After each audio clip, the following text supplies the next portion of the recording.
Welcome. I am so excited today to welcome our guest, Naketa sorry. Let me start over. Welcome. I'm so excited today to welcome our guest, Naketa Ren Thigpen. Hey, Naketa, how are you? I am magical. Thank you for having me. Oh my gosh. We just met, for everyone listening here, and we were talking nonstop, and I'm just so excited to jump in with you. Let me share a little bit about your background so we all know and learn more as we go here. But you, Naketa, you are on a mission to build stronger families that leave new multi-generational imprints witnessed from the ripples of love, empathy, adventure, victory, and edification. I love that, the LEAVE acronym, that you create from wholeness, and that we all create from wholeness, right? So you are an author. I learned you have additional PhDs you're working on in addition to the one that you already have. You'll probably have a great advantage of explaining all of the beautiful background that you bring to us. But I think the bigger things that I want to just cover, and then I'll hand it over to you to say a little bit more and then lead us in a pause, knowing you've got this theme, selfish, that it's okay to be selfish and intentionally selfish, I think is a really good reason to pause. So we're going to talk about that. And that's the title of your book that came out in 2020, Selfish. And you're working on another book right now, which I'm super excited because I think you and we're pause sisters. Selfish, permission to pause, live, love, and laugh your way to joy is what came out. And you're just like all about the pause too. So I'm super excited. I know you're a trained and licensed clinical social worker. You are just doing incredible things in the world with couples and take mini sabbatical pauses and retreats. So I know you totally get it. And I'm just so excited to host you today. Thank you for being here. Oh, thank you so much, Rachel. It's been a journey, to say the least, right? And I think it's why we have attracted each other into our ecosystem and our world. You and your background coming from the corporate space, you get how important it is to stop being sucked into the whirlwind of conventional wisdom, which is where a lot of my power couples, which are not defined based on the money they make, by the way, for all those that are listening, like, oh, you have to be Beyonce and Jay-Z. Listen, we welcome Beyonce and Jay-Z, but only if they are philanthropic, if they are influential in their industry, which we could check to both of those, and also if they are advocates for disproportionately affected people, which is super important. If you don't hit all those checks, then I am happy to push the check across the table to someone in my network who also wants to enjoy playing with you as a power couple. And the other humans that we work with, we call them potent humans. They look like visionary founders and CEO. They typically show up as women entrepreneurs, quite honestly. We have a few brave men that, come in to play with us as well, but typically that's who they are. And the majority of them really do identify or self-identify as lazy overachievers, who are my people, because I am a reflection of that. I can do sprints and dominate the world, and then I need a power nap. I need a micro sabbatical. I need to. Who can relate to Naketa, right? Whoa, what's in the house? Raising my hand high here. Yeah, lazy overachievers. Hello. Yeah, right? Like all day, without apology as well.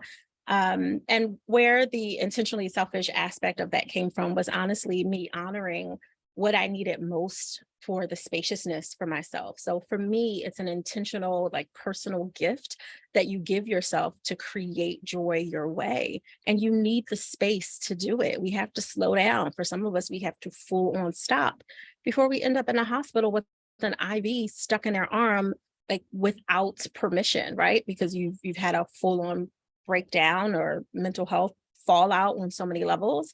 And coming from that world as a trauma specialist, I know that there's a way to prevent it the same way you do. And part of it is to give yourself that permission to pause.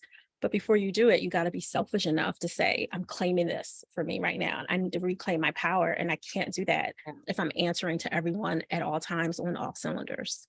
Yeah. And knowing you worked in the emergency room and healthcare and all of this, where we see firsthand the repercussions when we're not able to pause, when we're not able to slow down, because then we just end up literally hurt and injured and not well. And we can't do much from that point, right? So you're so needed in the world, Naketa. I'm so glad that we've met. And would you be available for us to lead us through one of the pauses that you do yourself? I know to me, it's always important, I think, to just try new things and experiment with what types of pauses work well. And I'd love to learn one from you today. Yeah, absolutely. And thank you for the space to do this. What you're doing is crucial, especially allowing people to embody the moment and not just write it in their notebook and hopefully come back to it later. So one of the things that I would just like to walk through for a few minutes, if we have space for it, is what we call 4-7-8-4. That is a square breath, if you will, where if you think of it like hitting all the corners, 4-7-8-4, for those of you who are visually with us in this moment. What you want to do is slow yourself down enough to not just breathe in and breathe out, but to hold the breath, which allows those cortisol levels that might be shooting through the roof, your adrenaline levels, which for most of us, if you are booked and busy and very productive, you're on a good adrenaline high, but your body should not stay in that space the whole time. So let's just slow it down and give you a container. If any of you have a drinking straw near you, it's even more potent when you can like literally direct your breath through a straw. I actually don't have one. I don't have with me one, right now, but we will pretend, and you can totally do it without it. It's just more potent when you have one. I like to start by putting your hand on your heart so you can just feel where you are. Meet yourself right where you are. I like to close my eyes and come in to me, but understanding without judgment. There are people who get disoriented when they close their eyes. If you can't or you're not safe enough to do so, it's okay. Find a dot or some kind of point directly in front of you that you can zone into so you can reground and anchor energetically if you can't actually close your eyes. So hand on heart. I'm just going to give you the instructions first, and then you'll do it with me.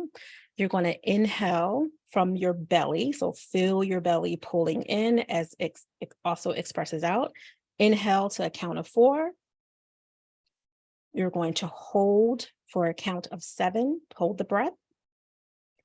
Exhale for a count of 8, all the way down. And when you exhale, whoosh it out. Don't worry about who's looking at you. Just whoosh it out. Don't try to be cute and breathe through your nose. And then when you get to the bottom of that 8, I want you to hold for 4, which is very important. And then breathe it back in again with a count of 4. So 4-7-8-4, and come back up. 4-7-8-4. So let's do it now. I will hit a bell at the end, which will make it a little bit easier for you to release in a peaceful way. So let's start with 4. 1, 2, 3, 4. Hold.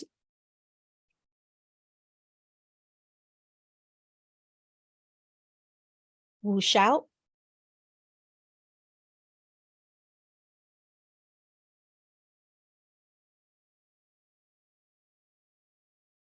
Hold.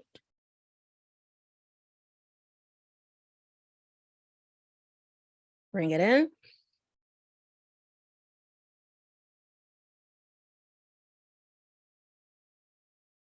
Hold. Notice your heartbeat changing, the rhythm, the pace. Whoosh out. All the way through a count of 8. Keep whooshing, keep whooshing, keep whooshing. Almost there. Hold. And one more time, let's come in.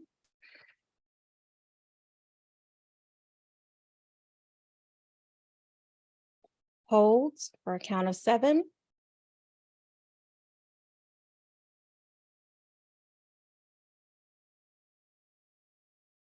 And whoosh out deep.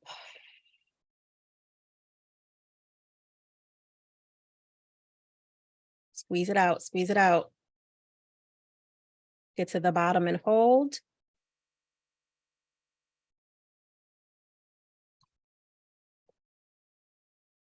And just slowly open your eyes.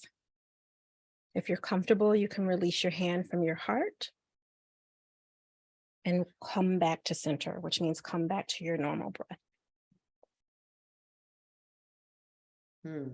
Thank you. Oh I hope that was supportive. Well, what I can just comment on my experience there. So I just noticed it was really challenging to count that slow. Like to me, I was like, oh my gosh, you're counting. And then at first I did it, felt like I did it wrong. So I had all the thoughts that we have Right. when we're doing these things. So it was such a powerful reminder to just know that, like, oh yeah, just return to the breath, no matter what I'm thinking, no matter all of the negativity that might be in my mind or anything like that. I felt like it was a siphon, like it literally sucked out any of those thoughts because I was so focused on the counting and the breath that were that slow. So thank you, Naketa. You're welcome. You're welcome. I'm smiling so much because the first time I did it, I was like, okay, something wrong with my lungs. Like, why can't I? And it was a reflection of me not exercising that muscle in that way, especially if my body was tense, even with excitement. Like, I'm excited to be here right now. So the whooshing out, I had to ring out too. Like, come on, Naketa, ring it out, ring it out. Right. It's really helpful. Siphon, yeah. And whoosh was helpful. And I do this all the time too. I mean, that's the fun part about all of this. And that no matter what our experience, no matter how stressed we feel, there's always more to go and there's always more to do. And I'm just so grateful to learn new practices like this. So thank you. Appreciate it. Thank you. And a fun fact for everyone listening, it was massaging your organs. So if there was any toxins inside your liver and your kidneys, if you were, really pulling in your belly and really pushing it out, you were actually giving yourself an internal massage, which has its own medicinal benefits. I love that. Knowing that, I think it makes it more powerful and potent too. And why would you now want that, right? Thank you. That part. Reminder. And this brings me to my first question around just creating that intentional space. So one of my favorite sayings, and yours is super similar, which I love, it's like pausing helps us create the space to find our truth. And you talk about space so that you can increase your capacity. And I feel like this is a resonant theme that I also work with. So how do you do that? Knowing we're these lazy overachievers, I love that term.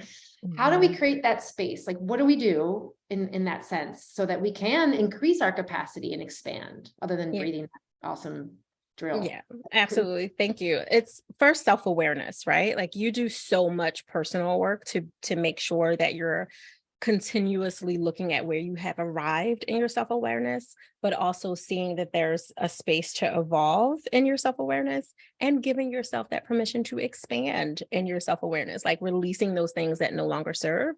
But I know before I started to personally do this work, it was a question of like, what do you mean self-aware? Like, I know I'm special. I know I have an attitude. I know, right? Like kind of go into the negativity bias first, because that's normal what humans do.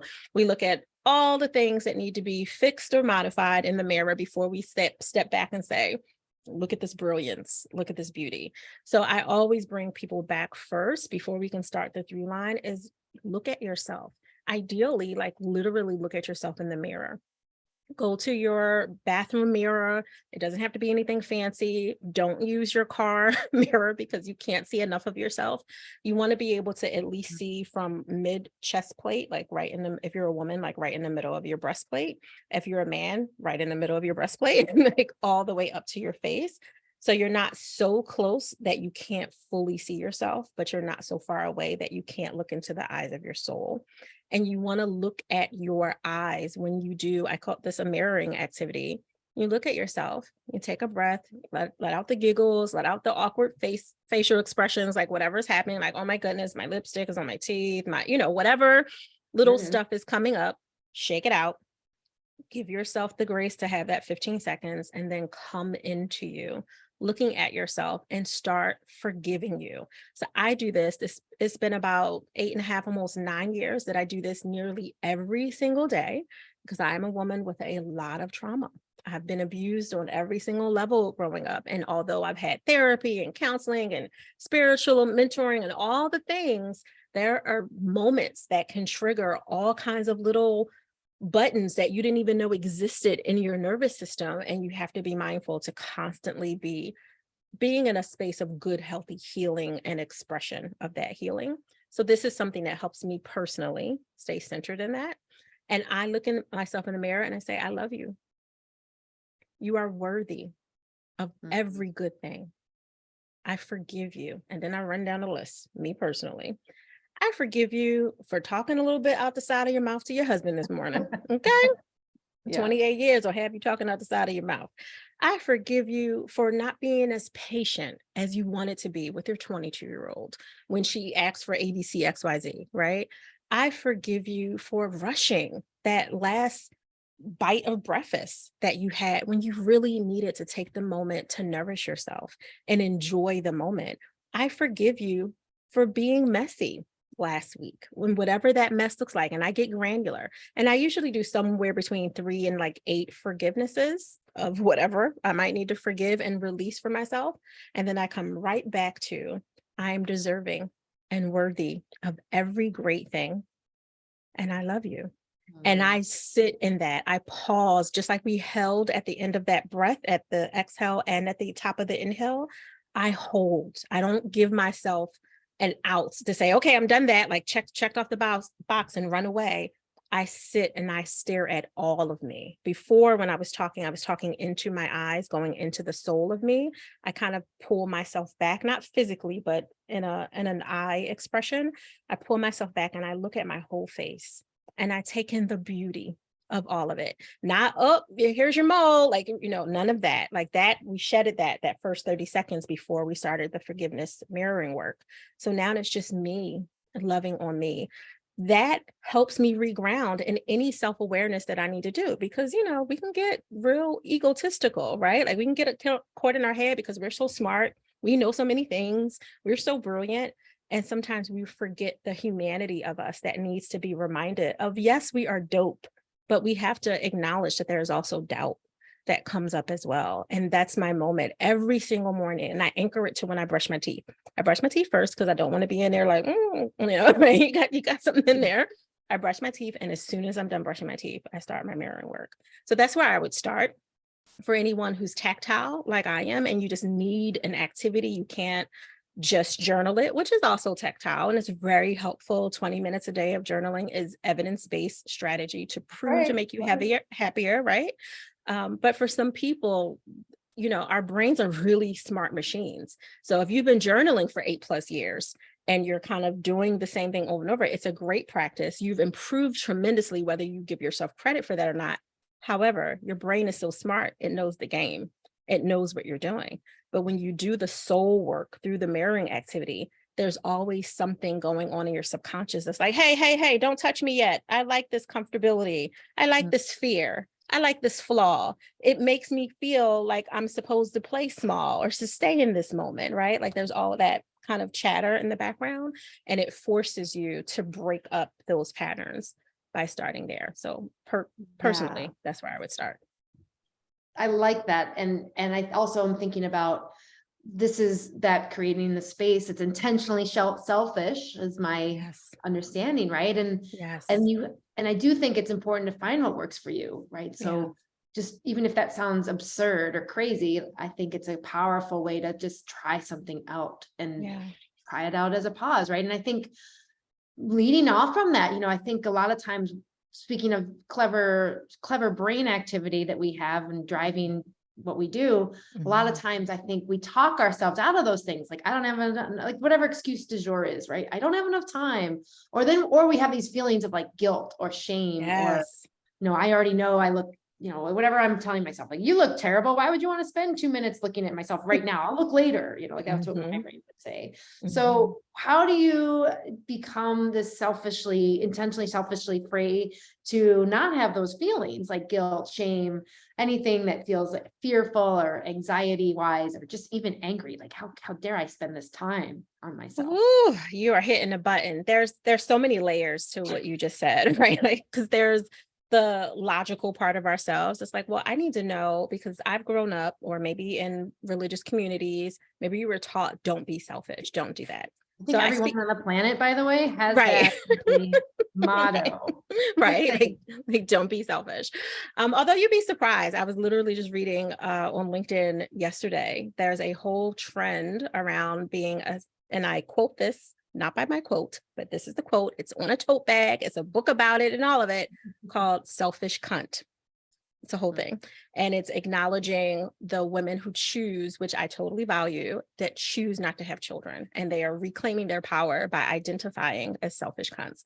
So when I say intentionally selfish and people are like, oh my goodness, you said it. I'm like, well, there's other ways that I could say this. The tote bag out there. Right. Like there's a whole other swing happening, by the way. So honestly, to back up and answer your question, when people have shame, it's usually because of deep secrets. And so those deep secrets, as Brene Brown, who I'm sure many, many people listening to the show are probably fans of because of our work, right? Like all of it. And a lot of her research around shame, the key to it is vulnerability. So which feels very weird, right? Like I want to keep the secret. I don't want anyone to know about my abuse. I don't want anyone to know about where I came from, or that I didn't have the support or help or guidance, or that my parents are actually wealthy and healthy, but everyone else seems to need a trauma story to go and to grow. And like, what's wrong with me? And how do I create pain for myself so people feel related to it? Like there's so many layers to that.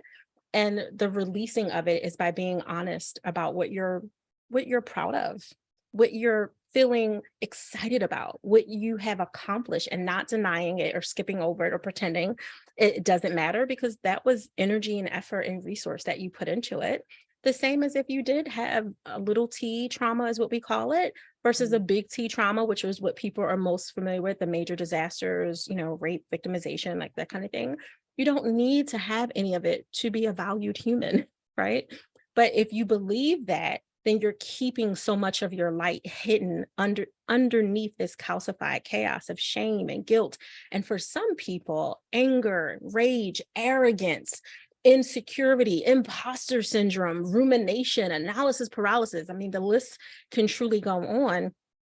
And the one way to shake that shame, if you will, is to be not just real, not just authentic, but to be transparent, which is a huge shift, different than the acknowledgement of just be real. Like, I'm a real person, I'm authentic.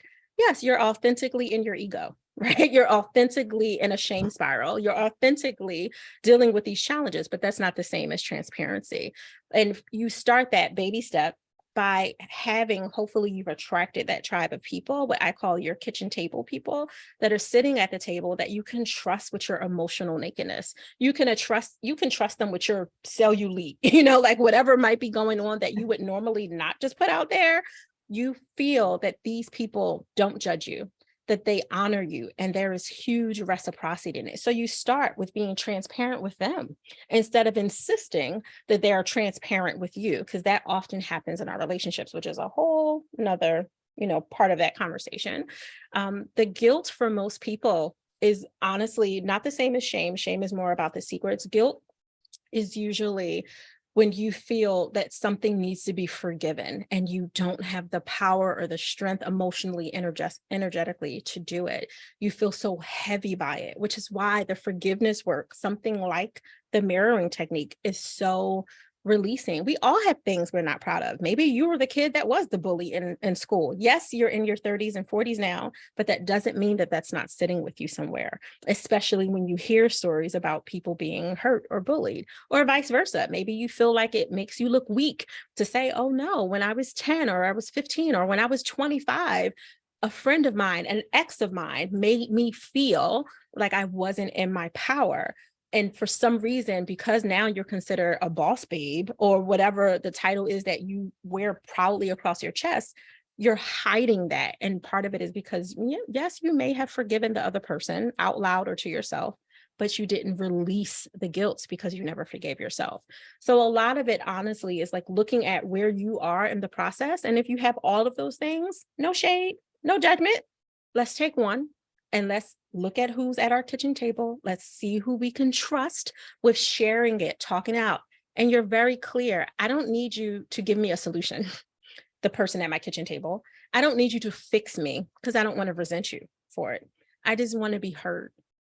I want to be appreciated, and I want to be validated in this moment. Oh my gosh.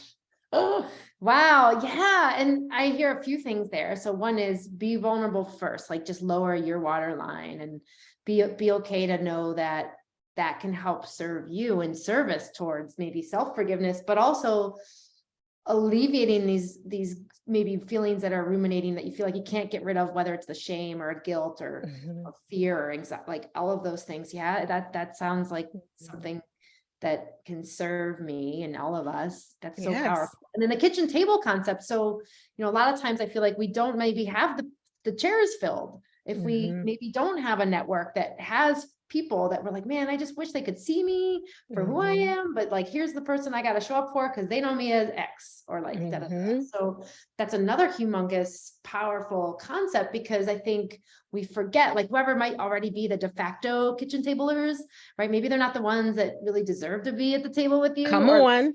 We gotta like rearrange the chairs or get some more chairs or something like that, right? And I think that's a big reminder. No one can do it alone either. Yeah, absolutely. So I had the full activity of the kitchen table is called the AIR, HEIR, like your air, like your legacy, because we're about creating those new multi-generational imprints, right? Like from our wholeness. Yeah. My clients lovingly call it the parking lot, because by the time we're done with it, they're like, oh no, everybody out the kitchen, out the living room, out the house, everybody in the parking lot. Because they want to like really take a beat back and look at like, well, who is in my estate, if you will, just period, like in the living room, before the dining room, before the breakfast, before the kitchen table, which for women, the kitchen is, our intimate space to have those raw, right, conversations. So you have to earn your way to the kitchen through those other kind of layers of the house. But the parking lot, assuming that they're a good human and they've gotten past the gate of your world, they first should come in the parking lot. Those are what we call water cooler people. Like, hey, I just met you. I don't know anything about you. You seem like a good human. Let's have a conversation. Let's have tea. Let's have coffee. I might even come to a party that you're doing. But that doesn't mean I'm sharing my deepest, darkest, intimate secrets with you because we've had 30 minutes of a tea conversation or whatever the case may be. But a lot of people, because of their attachment styles and the different things that they grew up with in their experiences, no shade to their parents. Parents do what they can, hopefully the best that they have to offer in that hour of their life. Everyone's their friend. And they end up, or many people end up at the kitchen table very deep in a space that they did not earn. They're not righteously connected to you. They haven't shown you equal reciprocity in any specific way. And I don't mean you gave them $1, they gave you $1 back. But if you gave them $1, there should be an energy of $1 back. And I don't know, they actually care how your day was. They didn't jump into like, hey, Rachel, how are you? Yeah, girl. So here, right? Like you jump right past, you didn't care for me to answer in the first place. But if there's an energy exchange that feels equal to what you're pouring in the relationship, well, you're dating now. So we can move from the parking lot up to the steps. Let's go into the foyer, right? Like, let's date each other a little bit longer to see where we go. Just because I knew you since second grade doesn't give you the right to sit at the table either, because we do that in our romantic relationships as well as our platonic. I've known them for X number of years. They might be my longest standing, whatever, relationship, friendship.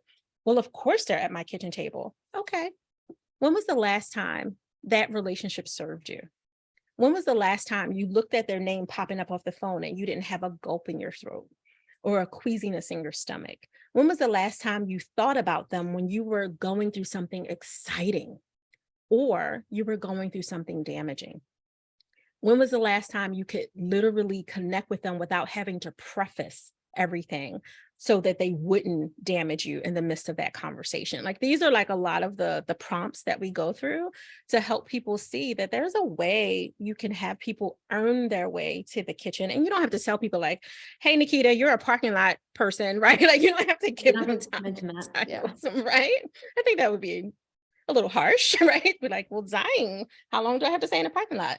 Until the natural course of this relationship has shown both of us that we need to be somewhere else. And I will say, lastly, that for the kitchen table, no one should be at your table where you are not at theirs as well. Otherwise, whatever you're sharing in your most deepest emotional intimacy, your emotional nakedness is being shared with their kitchen table person. So if you're not at that table, you need to reevaluate. Like, yes, they're a good person. There's a lot of reciprocity. Okay, maybe they're behind, need to be sitting on the living room couch, right? Like, just be really mindful about that being the highest level of intimacy, if you will, platonically, professionally, and romantically.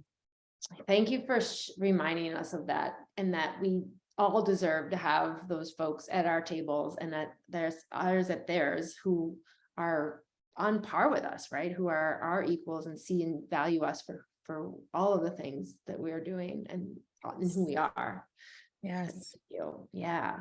And I think the other thing that comes up for me that's related to, these concepts of permission to pause and joy is these relationships that really forge security and feeling safe and just allowing us to flourish, right? And like get our worlds aligned with who we came here to be and shine and all of that. So I know you work a lot with partners and romantic relationships. And I'm, for me, and maybe some of my listeners out there, maybe we're married, they might be newlyweds, they might be married 50 years. For me, I've been married 6 years, so it's relatively new.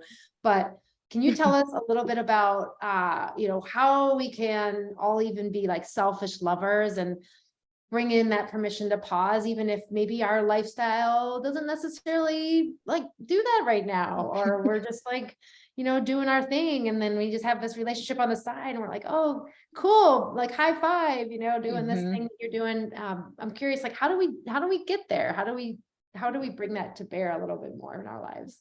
Yeah, so that's a powerful question, because I do feel like the best relationship and the best lovemaking happens when you're intentionally selfish. Like when you have made the space to know what you want first. And when I say that, honoring that the other person matters, right? Like I know my body really well because I've given myself that space to learn my body, to learn my triggers, to learn what feels good versus what might make me feel icky or what doesn't do it for me, even though by standards, it does it for other women, right? Me knowing that much about me allows me to guide what I call my soul's have and forever lover, my husband. It allows me to guide him without diminishing his masculinity or taking away from his very serious alpha, right? Like I can take his hand and move it somewhere else in a gentle or firm, whatever is your cup of tea, way in the bedroom. And in the more boardroom of our relationship, the conversation, the communication that's not connected to the physical intimacy, I get to have those deeper conversations and say, wait a minute, I don't think you're hearing what I'm saying. And it's not you. Let me rewind a little bit, because I know in this brilliant brain of mine, I already know what I mean, but maybe I'm not communicating it that way. But because of that self-awareness, which always kind of swings back that way, I don't make it about him 99% of the time. Now I'm human, and there are plenty of times when he's like, oh my goodness, like talking to Bunny is a whole thing. It can be. Don't let me get frazzled in my adrenaline and my cortisol, right? And if I am, I have to know enough about me to calm down and look at, what am I missing? Most couples, most individuals in a couple, in a monogamous couple relationship, regardless of marriage certificate or not, they want to be seen and heard and appreciated and validated in the healthiest way. I don't mean they're needing you to validate their every time they pick up a spoon and put it in their mouth, but they need to know that what they do matters, that their work matters, even if you don't understand it, even if you don't get it, even if you don't agree with it. They want to know that you validate them as a human trying to contribute to this world in some way. And they want to be edified, which means to uplift and empower, for anyone who's just not familiar with that version of the word. They also want to be desired. So when you have someone who, maybe they travel a lot, like a lot of our couples, because of all the things that they're doing, they're traveling for half the year. They might be back for 2 days. They just want to sleep. Then they have obligations to visit family that they haven't seen that has also been fussing them out, just like you've been fussing out about your attention and not getting the time with them. They also have these other layers of guilt plaguing them and making them really heavy. So you're their safe person. You're the person that's at the kitchen table with them. Unfortunately, in their mind, partially because we've trained them this way, they think that it's okay to be more dismissive to you because they need space to like, oh, yeah, I got to talk to my mom. I got to call my dad. I got to check on my sister. I got to talk to my business partners, whatever, especially when we have passing ship issues happening, or you feel like roommates and you love each other, you honor each other, you respect each other, but you're not in love anymore. The best way to reconnect is first to look at where you're not in love with you. Like, what did I give up for this fool? Like, let's keep it real right? Like what did I let go of me? I used to love tennis. I used to love dancing. I used to be with my friends more. And then I consumed myself in the earlier, sexy years of us being together. A lot of that kind of shedded off of me, the parts of me that I love, the artistic part, the quirky part, the laugh at silly movies part, whatever that was. And what parts of it do I actually want to rekindle, even if it's in a different way? Maybe my 50-plus-year-old knees are not about that tennis life on cement anymore, right? But maybe it's the fact that I'm in a partnered game, a physical game, and I can sweat and I can feel the sun. So maybe there's something else that you can get back into with yourself and your partner, assuming that they're a good human and that they love you. They're watching. They're seeing all of this change happening before their eyes, and they're looking at your spirit change. They're seeing your energy change. They're seeing your language change. Your volume is different with them. Your tone is different. The sex is different because you are starting to actually claim more of what is good for you. And if you happen to be a woman listening to this, when you have an amazing orgasm, he can't help but to be excited and try to get it together so he can match your pace on so many levels. And unfortunately for most men, we can have 15 orgasms. So they're roughly max at 3, assuming no medication. So there's like a lot of layers that go into that. But if I had to say one thing, it would be increase the communication intimacy more than anything.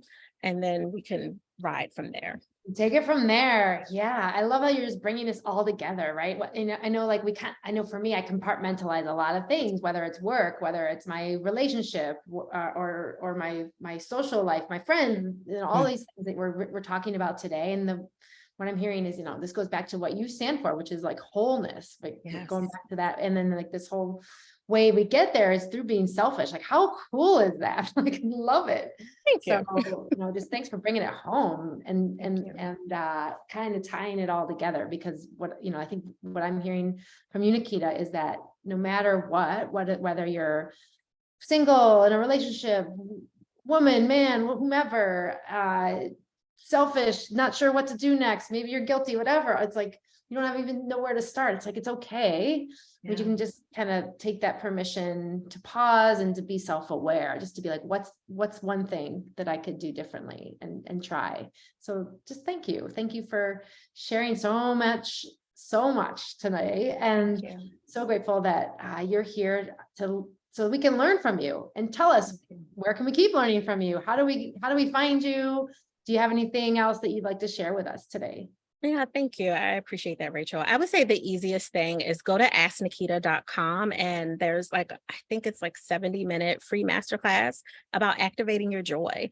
There is also a special activity lesson at the end for the couples. You don't have to be a couple to want to do it, but there's a really good closing the love gap activity that's at the end of that. And if you want to know more information about all the things we do, just come listen to the Balance Boldly podcast, and you can get into my ecosystem and learn all the juiciness that happens there. Yes, the Balance Boldly podcast that's available. And we heard, asknaketa.com, Naketa, asknaketa.com, and we'll check that class out. That sounds really good. I think we can all learn to use a little more love and bring that all in for that. Thank you. Thanks for being with us today and leading us in your world. And we will see you very soon, hopefully. Thank you so much. I'm honored.